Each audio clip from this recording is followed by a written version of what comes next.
Welcome to my channel. हाथी और दर्जी की कहानी। एक गांव में एक दर्जी रहता था। वह नेक दिल, दयालु और मिलनसार था।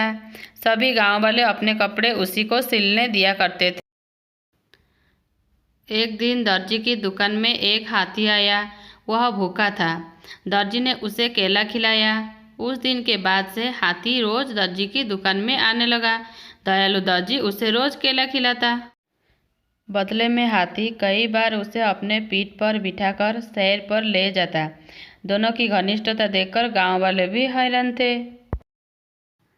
एक दिन दर्जी को किसी काम से बाहर जाना पड़ा। उसने अपने बेटे को दुकान पर बिठा दिया। जाते जाते वह उसे केला देते हुए कह गया कि हाथी आए तो उसे खिला देना।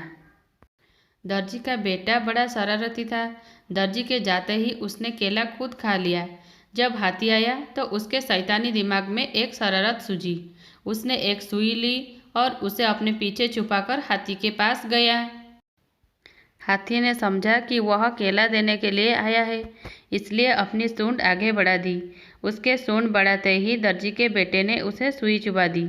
हाथी दर्द से बिलबिला उठा।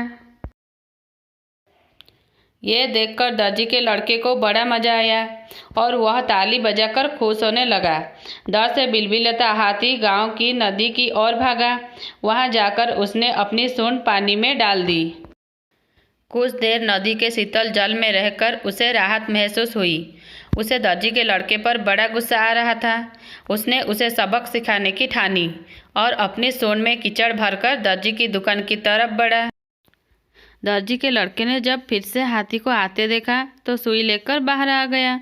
वह हाथी के पास आते ही उसे सुई चुभाने के लिए आगे बढ़ा, मगर हाथी ने सूंड में भरा सारा कीचड़ उस पर उड़ेल दिया। लड़का दुकान के दरवाजे के सामने खड़ा था। वह ऊपर से नीचे तक कीचड़ से लथपथ हो गया। दुकान के अंदर भी छिटक गया और लोगों के द्वारा दिए गए कपड़े भी गंदे हो गए। उसी समय दर्जी भी अपना काम निपटाकर दुकान वापस आया। वहाँ की ये हालत देखकर उसे कुछ समझ नहीं आया। उसने अपने बेटे से पूछा तो बेटे ने सारी बात बता दी। दर्जी ने बेटे को समझाया कि तुमने हाथी के साथ बुरा व्यवहार किया है, इसलिए उसने भी तुम्हारे साथ वैसा ही व्यवहार किया है। जैसा व्यवहार करोगी वैसा ही पाओगे। आज के बाद किसी के साथ बुरा मत करना। फिर दर्जी ने हाथी के पास जाकर उसकी पीठ सहलाई और उसे केला खिलाया। हाथी खुश हो गया। दर्जी के बेटे ने भी उसे केले खिलाए, जिससे हाथी और उसकी दोस्ती हो गई।